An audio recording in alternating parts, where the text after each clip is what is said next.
तो जितने भी हमारे आसपास के गांव हैं, अगर आप देखें कि जैसे हमारा सौरा हो गया, हमारे इस्लामाबाद गांव हो गया, सुल्तान डक्की हो गए, करीब 9-10 गाँव से हमारे रिप्रेजेंटेटिव्स आए थे। तो उन सब की जो मांगे थी, हमारे सारे डिस्ट्रिक्ट लेवल ऑफिसर्स, हमारे सब डिविजनल ऑफिसर्स, हमारे साथ एसडीएम और एसडीपीओ साहब भी मौजूद थे। सरकार की यही कोशिश है कि जो छोटी छोटी डिमांड्स हों, इन सारी मीटिंग्स के थ्रू वो पॉसिबल हो जाए, कि वो क्लियर हो जाए, और जो बड़ी बड़ी डिमांड्स हैं वो सरकार तक पहुंच सके। तो इसी मसले में आज देखा होगा आपने, यहाँ पे नॉट जस्ट एक हमने ब्लॉक दिवस भी किया, साथ ही साथ अलग अलग डिपार्टमेंट से अपने प्रोजेक्ट्स के लिए स्टॉल्स भी लगाए, और बेसिकली आवाम को ये भी अवेयर कराया कि जो सरकार की अलग अलग स्कीमें हैं इसमें वो कैसा फ़ायदा उठा सकते हैं। सर, 2 दिन का आपका विजिट था उड़ी की आवाम के लिए, आपका कोई स्पेशली मैसेज होगा?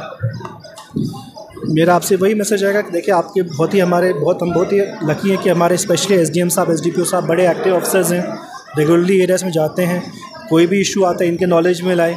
कई सारे इश्यूज़ होते हैं जो एसडीएम उनके लेवल पे भी नहीं हो सकते, मेरे लेवल पे हैं, मेरे लेवल पे भी नहीं, सरकार के लेवल पे हैं।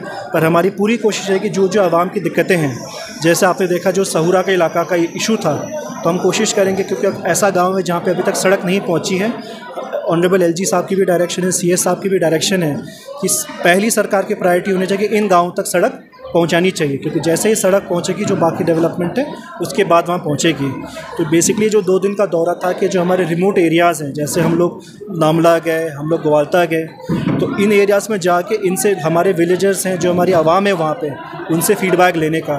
तो जैसे कि हम कल शाम ग्वालता गए तो बड़ी खुशी की बात है, वहाँ की आवाम ने कहा कि उनको बिजली भी मिल रही है, पानी की सफिशेंट अवेलेबिलिटी है, उनकी एक सड़क का मसला है। तो एक फ़र्स्ट हैंड एक्सपीरियंस मुझे एसडीएम साहब को भी, एसडीपीओ साहब को भी मिला कि हमारी आवाम की क्या रिक्वायरमेंट है, और आगे भी कोशिश करते रहेंगे कि ऐसे ऐसे गाँव में जाएं जहाँ पे सरकार की फैसिलिटीज़ के बारे में पता करें कि वो उनको मिल रही है कि नहीं मिल रही है। सर, माइनिंग का इशू यहाँ पर रेज हुआ बगना इस्लामाबाद के इलाके का, उसके हवाले से आपको पता है उसमें ऑनरेबल एनजीटी के डायरेक्शन पे डिस्ट्रिक्ट एडमिनिस्ट्रेशन ने उसको क्लोजर भी किया था।